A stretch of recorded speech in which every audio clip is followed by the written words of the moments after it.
pinakainit at trending episode with your schoolmates barkada, Trisha Bersano. At bagamat wala man ang ngayong araw ang aking partner na si James, no? So James, kaway-kaway ka dyan. Dyan ka lang. For the meantime, tayo muli sasamahan ng ating isa sa mga OG schoolmates barkada sa paghimay ng argumento sa ngayong araw. At walang iba kundi si JV Cruz!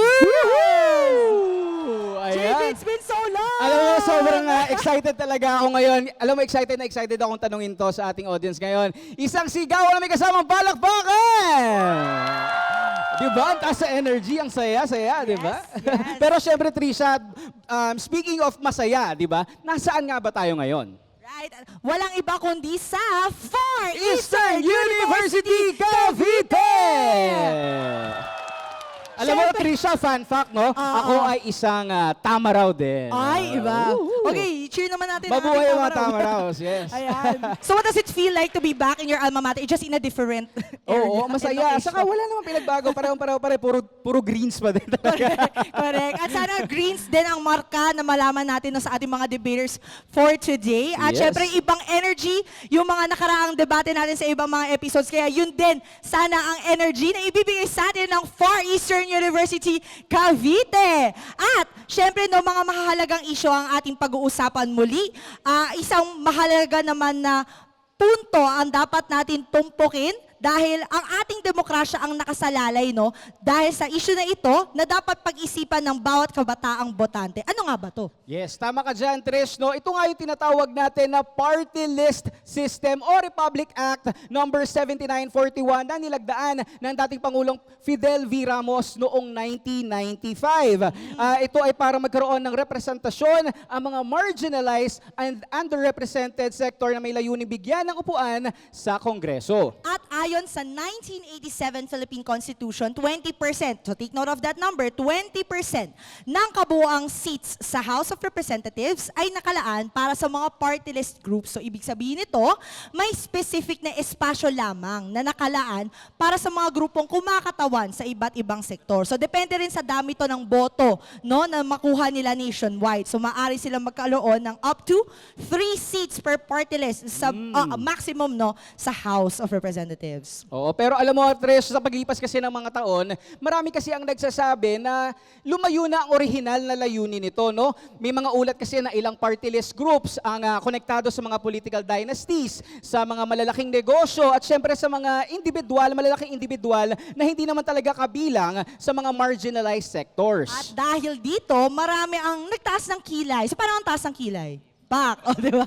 Nagtaas ng kilay sa mga party list system na tunay nga ba silang boses ng mga marginalized sector o isa lamang itong paraan nga ba para makapasok sa Kongreso ang mga makapangyarihang grupo? At dahil dyan, ang tanong natin ngayong araw ay, abolition of the party list system, dapat ba o hindi dapat? Ayan. So schoolmates, atin na kilalanin ang mga debaters. Unahin na natin ang pabor sa pag-abolish ng party list system. Narito po sila. Hi, ako nga pala si Jedrel B. Mangolabnan. I am currently 19 years old. I am representing the political science as a first-year student. Well, nung nalaman namin yung topic, definitely nagulat kami. Kasi the party list system has become quite known with the recent events happening with the Philippines.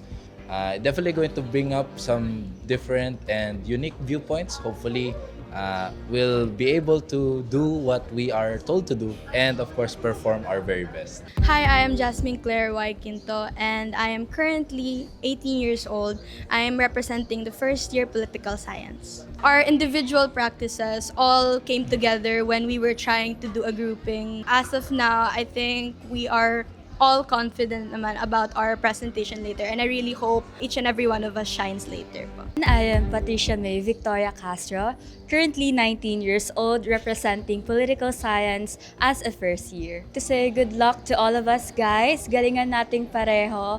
Yes, let's keep the sportsmanship in this competition and we're very excited to hear your insights about your side. I hope you are also excited to hear us as well. At atin namang kilalanin ang ating mga debaters na hindi naman pabor sa pag-abolish ng party list system at naniniwalang dapat itong i-reform kaysa tuluyang buwagin. Panoorin natin ito.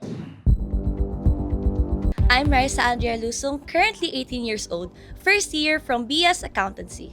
So I think this debate will be really interesting and would really be beneficial for the people kasi they would also be able to see the pros of the party list system and the reasons kung bakit kailangan siyang mag-stand.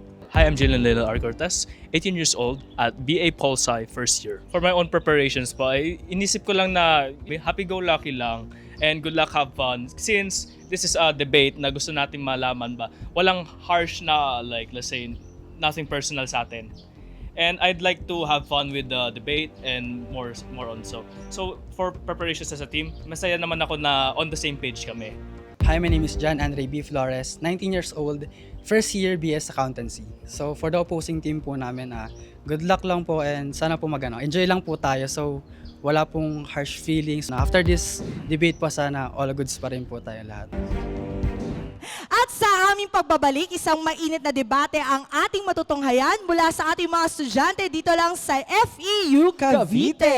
Lahat ng yan ay dito lang sa School